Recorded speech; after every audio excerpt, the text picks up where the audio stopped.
Filmate, waarheen? Waarheen? Niet?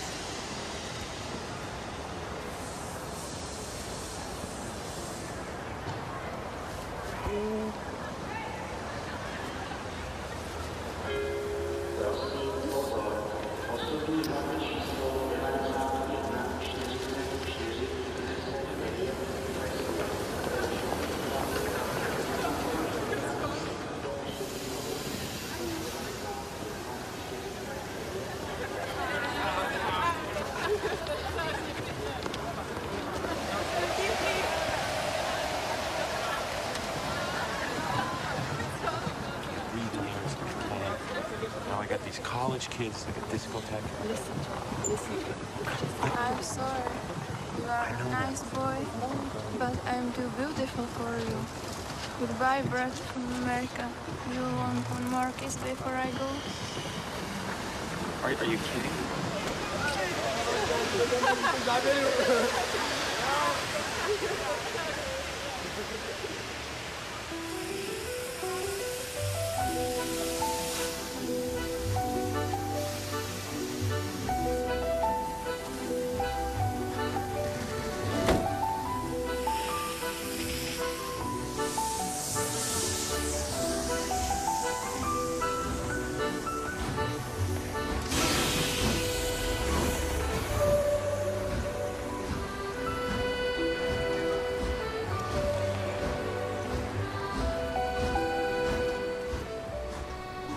I'm here tonight to tell you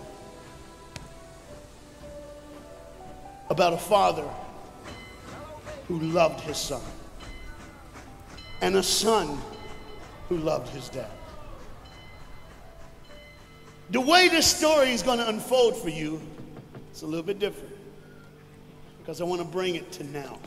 You see, a dad would go home and he would go by the school, and every now and then he would pick up his son and say, "Son, why don't you go to work with me?" The boy loved that. And when his dad would just come and pick him up, he was the happiest boy ever. He knew that he would get to spend the afternoon with his father at work, and he would get his coat, and they would walk, and he would bring hot chocolate for his son, for it's really cold, and they would go through. But this boy was different. This boy would see things. This boy wasn't normal. And when they were walking one afternoon going to where dad worked, this boy would notice things that other people wouldn't notice. He see things other people wouldn't see. He sees a man in a bathrobe in the middle of the street who's yelling at a second-story window. He sees a woman who's very angry at him and doesn't really want to hear what he says. This boy, as the rest of the world hustles by, he slows down. He sees the hurt and the pain. He sees the anguish and the sorrow. He sees the window close and a desperate man trying to get away.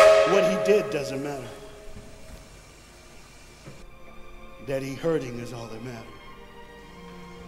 And this boy would see these things. His father rushes and gets him by the hand and says, "Let's go, we'll be late." He would stop and look one more time. Can I stop his pain? Can I stop her hurt? But the boy loved his father. They would go and they would catch the trolley. I think that's what you call it here. We call it a tram. Yeah, I don't know the words, but he would get on there with his dad, and the boy would just notice people. He would look, and that day, one particular, he noticed something as he got on the train. To explain something, as you can hear, there's a train coming, and I got to get through this before the train gets here. He saw a man, he saw a woman. He saw that the man seemed very happy and the woman seemed very sad, and he couldn't understand why they could be together and one be happy and the other be sad. He couldn't understand that, but the little boy knew that there was something wrong. He had this feeling, this instinct that was amazing, how he cared for other people. But he loved none other than his father. He knew his daddy loved him. And as he watched the world and their hurt and their pain, he knew that he would always have a father. But even notice this. I need you to understand as you hear this story and get involved in the life of this man and his son. I need you to notice that there's no mom. As they walked through the woods, the boy would say to his father, Dad, what will I do when I grow up? What will I get to do? Will I get a cool job like yours? How will I work? He says, I don't know, but I want to change the world. I want to do something great. I want to do something wonderful. I want to help people. I want to do something that could change the lives of anyone. I just want to be that great. I just want to do something good. And as he walked with his dad would say, son, you will be great. You will be awesome. You will change the world. Your life is going to be incredible. But there was a train coming. There's always a train coming. The train is called life. We're all on the train of life, just riding. Whether we realize the truth or not, whether we realize what's happening or not, we're all on that same train tonight. Only God has saw it fit for us to be in the same room, in the same car, for such a time as this. When they get to the edge of the train track, he could see where his father worked. You see the bridge? That's what his dad did. You see, the bridge was very, very important. Boats needed to come to the harbor to get off their goods so they could make money. But trains were coming with people going from one town to the next. Not many cars in Europe, so they couldn't use a lot of that. So many people, not enough roads, so everybody used that train to get from the town to town to get to work and to get home. And one day the train was coming by. What you have to understand is that boy loved going to work with his dad. He would stay right by the river's edge and he would do what he loved to do the most. Let me explain that. He loved to fish. Anybody like to fish here? Oh, all the guys go,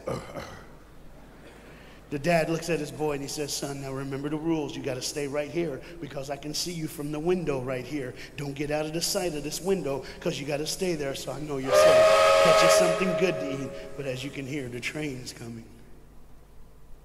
The father's job was cool. If I wasn't a preacher, I wouldn't mind doing that. Get to work. Get grease on you. Even if you didn't have to, you just squirt it on you like you feel like you did something. That's what I would do. There was a boat coming in the harbor. Timing is very essential. I'll go ahead and give you the key. The key is this. There's always a light. Everybody say light. Say it again. One more time. There's a light that the train conductor needs to see. If that light is green, he can go. If it's red, he must stop. You see, God has given us road signs in our life that we must read. Lines that tell us to go and lines that tell us to stop. Whether we read those and believe them or not is up to us. That's why some of you have fallen and you cannot get up. But tonight, that's why I'm here.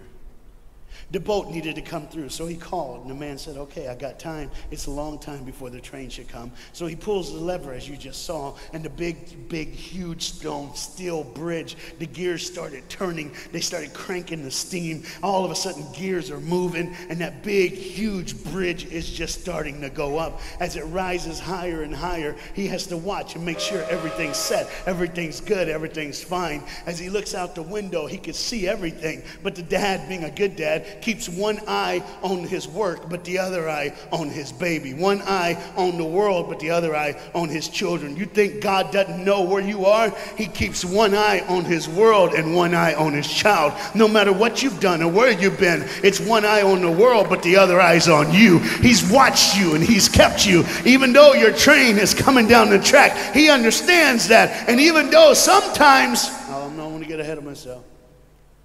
See the red light? He didn't see it.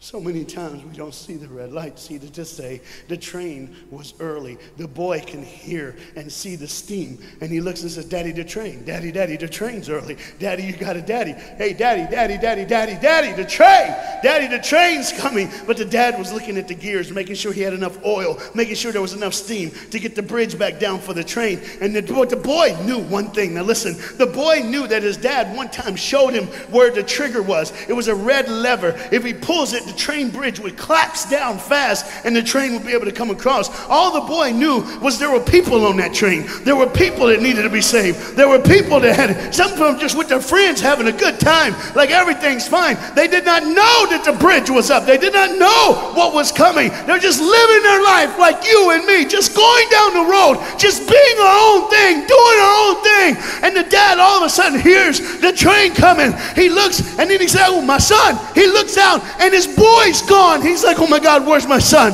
Where's my son? He got to figure out. He looks back just in time to see his son trying to save the day. All he had to do was pull that lever. He reaches in to pull it, and the boy pulls too far, and he falls in the hole. Now it's on the father, and God the Father, did you hear me? God the Father has to make a choice. It's his now. Do I save my son, or do I save the world? But they don't even know. They don't even know. The greatest decision of his life. He could blame it on them not seeing the red light. He could blame it doesn't matter anymore. Pull the lever, save the world. Leave it up, save your son. For God so loved the world that he gave his only son.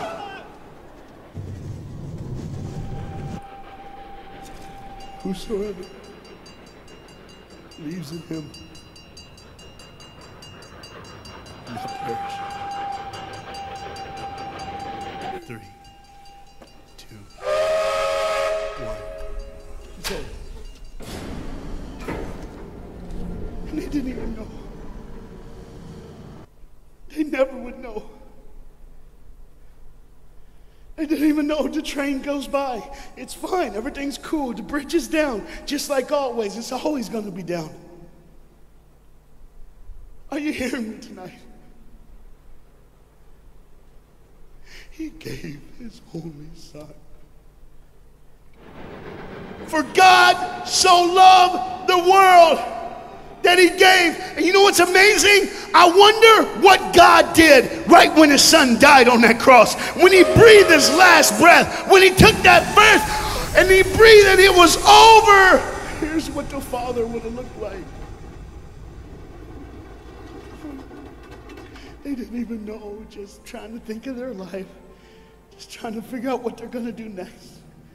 Just thinking about the person they're going to see, the people they're going to hang out with. Just trying to be, just loving, caring. Doesn't matter if you're blind. Doesn't matter if you're putting on a little more makeup, trying to look pretty for somebody, or just wearing another mask. It doesn't matter. God gave his son for you.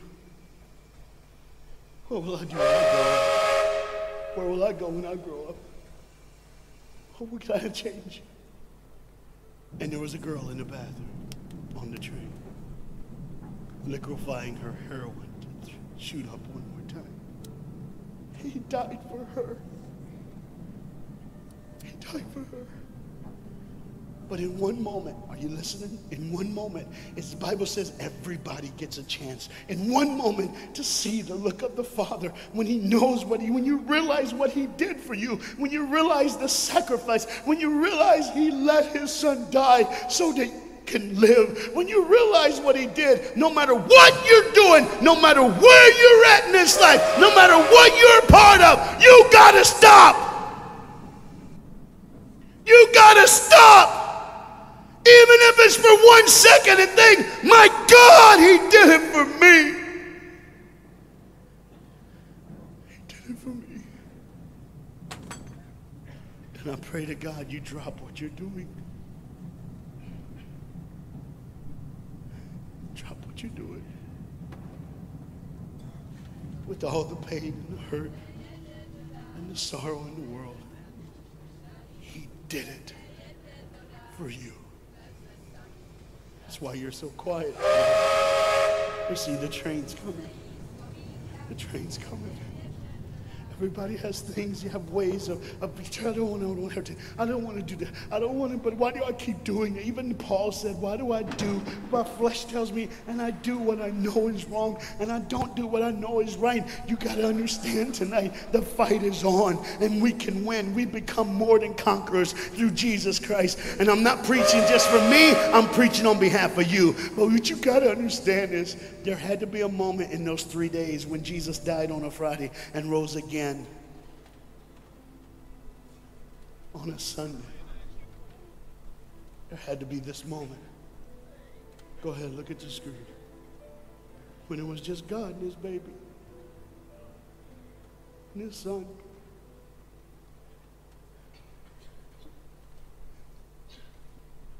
Every sin that's ever been committed in this earth is rolling through your mind right now. I'm here to tell you that as the sun sets in the afternoon, the sun will rise again. And when the sun rises again, you cannot change your past, but you can change your future. You see, it's always a different day. One day someone lives, the next day they die, the next day you wake up and you're still living. You're like, why am I going to live? Why does this have to be my turn? Why can't I? You can just preach. I could have stopped, but I need you to see the whole picture here. You see, because when God the Father gave his only son, when Jesus Christ breathed his last breath and he died, he did it in a way that you can never ever say, you don't know me, you don't understand me, God don't understand my pain, God don't understand my sorrow. You see, that's the very train that boy was on. That's the very train that he was on. And as this dad remembers, look real close. You see the pictures of the people? Bam, there they are. But there's somebody added in the picture, isn't it? Bam, there they are. Do you see who's added in it? In every face of every person, Jesus is in their life. Why? Because when you're the greatest sacrifice, you always end up in everyone's life. No matter where they are, who they are, he did it so that you can say he was there all the time,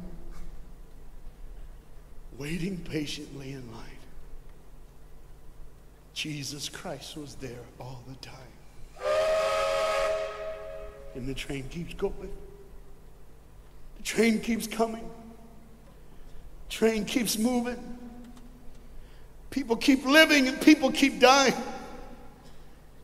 And God the Father just watches it all. One eye on the world, the other eye on you.